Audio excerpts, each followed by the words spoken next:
Good morning বন্ধুরা, তোমরা সকলে কেমন আছো? আশা করি ভালো আছো। তো দেখো, আরও একটি নতুন ভিডিও নিয়ে চলে এসেছি তোমাদের সামনে। আশা করি ভালো লাগবে। তো দেখো গাড়িটাকে কোথায় উঠিয়ে রেখেছে। না, এটা গাড়িটা উঠিয়ে রাখেনি, এটারও কারণ রয়েছে। রাত্রের দিকে এটা লাইটিং হয়, আমি দেখেছিলাম তো তাই। আর এই যে দেখো, এটা একটা নতুন রেস্টুরেন্ট খুলেছে, তবে আগে দেখিনি, আজকেই দেখলাম। তো এই রাস্তা দিয়ে যাওয়ার একটা মানে রয়েছে, কারণ হাই রোডটা যে রয়েছে না, সেটা প্রচণ্ড খারাপ। ওখান দিয়ে যাওয়া মানে বিপদ। একেতে টোটো, তার উপর তো প্রচণ্ড রাস্তা খারাপ, ধুলো, তাই ভিতরের রাস্তা দিয়েই যেতে হচ্ছে, ক্যানেল দিয়ে। ক্যানেলের রোডটা খুবই সুন্দর। আর এই যে দেখো, ক্যানেল দিয়ে যেতে যেতে না একটা সুন্দর, মানে এটা খুব বড় একটা স্কুল হয়েছে, দিল্লি পাবলিক স্কুল, খুবই ভালো স্কুল। তো শুনেছি, সবাই বলে, আর পড়াশোনাও ভালো হয়, হস্টেলও রয়েছে।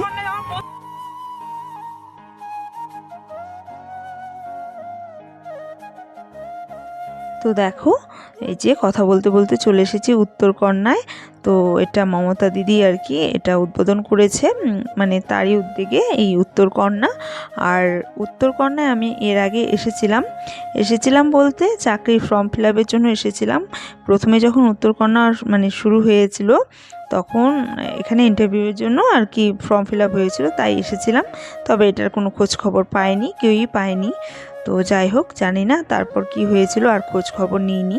তো দেখো, এই যে তিনবাতিতে চলে এসেছে, সব কিছু না পরিবর্তন হয়ে গেছে। রাস্তাগুলো মানে চওড়া, অনেক বড় হয়ে গেছে। কোন দিকে কি হয়েছে অনেক দিন থেকে আসা হয় না, আর বুঝতেও পারছি না। তো যাই হোক, আমরা যখন মামাবাড়ি যেতাম, অনেক ছোট ছোট ছিলাম, মাদের সাথে যেতাম, বাবা মার সাথে, তখন এখান থেকেই গাড়িতে করে আমরা মামাবাড়ি যেতাম।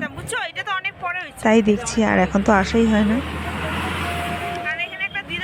ছিল বুঝছো, ওরা ব্রিজ দিয়ে মানে নৌকা দিয়ে যাতায়াত করতো।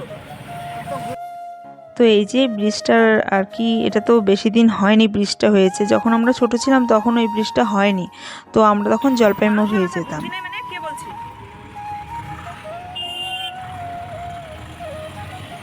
কি ফাঁকা ছিল, এগুলো সব নদীর চর ছিল কিন্তু, না? তাই বলছিলাম, মানুষের মাথায় বুদ্ধি নেই, এটা ভুল। মানুষের মাথায় বুদ্ধি রয়েছে।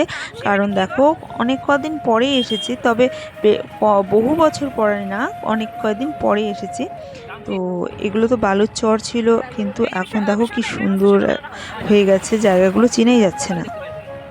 আর এখানে তো তোমার মেলা হয়, আসা হয়নি, শুনেছি, দেখেওছি কিন্তু বাইরে থেকে। তো এটা হচ্ছে দিশান হসপিটাল। তো এই হসপিটালটাও আর কি করোনার সময় প্রচুর মানুষ এখানে ভর্তি ছিল, আমাদের চেনা জানা মানুষও ছিল। তো এখানে আর কি করোনা পেশেন্টদের রাখা হতো। তো যাই হোক, এটা দিশান হসপিটাল। আর এখানে একটা আর্মি ক্যাম্পও রয়েছে, এসএসবি না, আর্মি ক্যাম্পই হবে। তো এই মাঠটাও না ফাঁকা ছিল যখন আমি আসতাম, দিদাবাড়ি দিয়ে, মানে দিক দিয়ে যায়। তো এখানে এক দিদা রয়েছে, এই দিদাবাড়িতে এসে এই মাঠগুলো দিয়ে হাঁটাহাঁটি করতাম, দৌড়াদৌড়ি করতাম, তখন ফাঁকাই ছিল। কিন্তু এখন দেখো ক্যাম্প হয়ে গেছে। আর এই গেটটা যে দেখছো, এটা মেডিকেলের যে মেন গেট। তবে এই গেটটা না কিছুদিন আগে বন্ধ ছিল। এবার আবার কি হয়েছে দাঁড়াও, তোমাদের দেখাচ্ছি। এই যে এই গেটটা নতুন করে হয়েছিল কালী মন্দিরের পাশ দিয়ে। তো তার জন্যই কালী মন্দিরটা করা, মেন গেটে ঢুকতে গিয়ে মন্দির। তবে এই গেটটা এখন বন্ধ হয়ে গেছে, আর ওই পুরোনো গেটটাকেই আবার চালু করেছে। আর আমি এসেছি এইখানে ক্লিনিকে। তো এখানে দাদার ল্যাব রয়েছে, তাই এখানে আসা।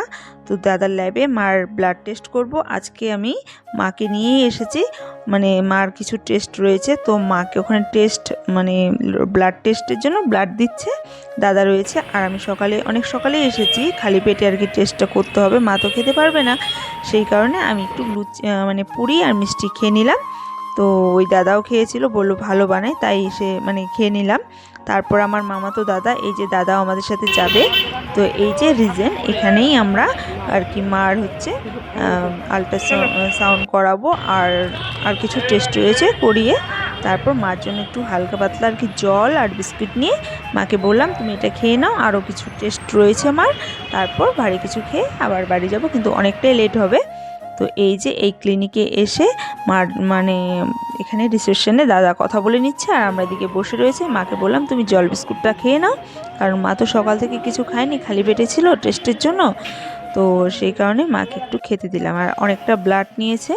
তারপর একটা ঘটনা ঘটে গেছে, এই যে ঘটনাটা দেখো, হসপিটালে এসে টেস্ট করতে এসে আবার আমাদেরকে কেন আসতে হলো এই পার্লারে, এটারও কারণ রয়েছে, তোমাদের দেখতে পারবে। তো মার তেলে না মানে সরি মাথায় না তেল দেওয়া ছিল, যেই এখন টেস্টটা হবে সেই টেস্টটা মাথায় হবে। তো তেল দেওয়া আর কি মাথায় টেস্টটা করা যাবে না, সেই কারণে এখন আমি তো সঙ্গে সঙ্গে চুলটাকে শুকাতে পারবো না পার্লার ছাড়া, সেই কারণে মাকে পার্লারে নিয়ে গিয়ে আবার চুলটাকে ওয়াশ করে হেয়ার ড্রাই দিয়ে শুকিয়ে তারপর আবার হসপিটালে ফিরে এলাম। এবারে মাকে টেস্ট করাতে হবে, কিন্তু খাজনা থেকে বাজনাটাই বেশি হয়ে গেছে সেটাও বলবো। তো এই যে এই টেস্টটা করার জন্যই মানে চুলটাকে ওয়াশ করা হয়েছে। তো এটা ইইজি, এটা একটা টেস্ট। তো এই যে এখানে টেস্ট হচ্ছে, তো আমি ভিতরে ছিলাম দেখে এটা করেছিলাম, কিন্তু তারা জানে না। যাই হোক, তো এই যে এখানে টেস্ট হচ্ছে, তো সব কিছু টেস্ট কমপ্লিট হয়ে গেছে। এবারে মাকে বললাম অনেকটা লেট হয়ে গেছে, এখন বাড়ি গিয়ে খাওয়াটা সম্ভব না, আর অনেক সকালে এসেছিলাম, এখন বাজে 4:30, আর কিছু খেয়ে নিব, ভারী কিছু বলতে ভাতই খাবো। হ্যাঁ, পাবদা মাছ, মুরগি মাংস খাবা না খাসি মাংস? তো সবাইকে জিজ্ঞাসা করে নিলাম কে কী খাবে। তো মা বলল পাবদা মাছ খাবে, দাদা বলল যে ছোট মাছ খাবে, এই দাদাও ছোট মাছ খাবে, আর আমি লোকাল মুরগির মাংস নিলাম। আমি জানতাম না যে এটা লোকাল মুরগির মাংস, তবে আমার লোকাল থেকে আমার ব্রয়লার মুরগিরই বেশি ভালো লাগে, কিন্তু এটা লোকাল মুরগি দিয়ে দিচ্ছে, একদম টেনে ছিঁড়া যাচ্ছিল না, এতটাই শক্ত। এই যে তোমাদের বলেছিলাম শিলিগুড়িতে এসেই কাঞ্চনজঙ্ঘা দেখতে পারবে, তো এটাই হচ্ছে কাঞ্চনজঙ্ঘা এক্সপ্রেস।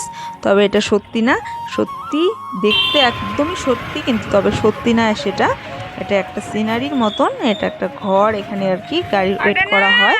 তো খুব সুন্দর একটা সিনারির দৃশ্য ছিল, বাড়ি আসার পথে দেখতে পেয়েছিলাম, তাই একটু ভিডিও করছিলাম।